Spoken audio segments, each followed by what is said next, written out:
With nearly 600 five-star reviews, this Firecracker ground chicken is definitely one of my most popular recipes of all time. I'm going to show you how to make it today. We're going to start out with Swerve Brown Sugar, which is a non-glycemic, sugar-free brown sugar substitute. You can use regular dark brown sugar. You'll just add about 12 grams of carbs and 50 calories per serving. Then we're going to add buffalo sauce. I like Frank's RedHot. Any buffalo sauce will work here. And then rice vinegar or any vinegar.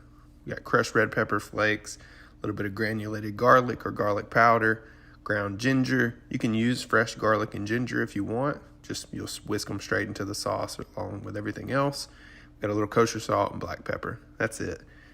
So you'll want to whisk this sauce together until everything is smooth, and then we'll set it aside. Nothing fancy here. Then it's time to cook your chicken. I like to use a little bit of chili oil. It is a Firecracker ground chicken.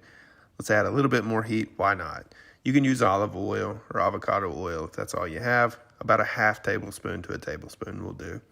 I'm using 92.8 ground chicken here, but I've used everything from 99% lean ground turkey to ground beef. You could even use ground pork.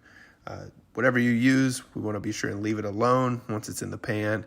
And 3 to 5 minutes, maybe, depending on how hot your pan is. Just be sure you let that Maillard reaction occur. You get that golden brown crust there before you break it apart and fully cook.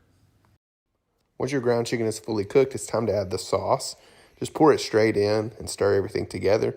You want to leave it alone for maybe 30 to 60 seconds. What we're looking for here is for the Swerve Brown Sugar or the dark brown sugar to start to caramelize on the bottom of the pan.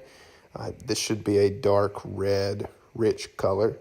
Once you're there, get it off the heat, garnish with some scallions, toasted sesame seeds, black sesame seeds, a little extra chili oil, a chili crisp, serve with rice or cauliflower rice, and you're good to go.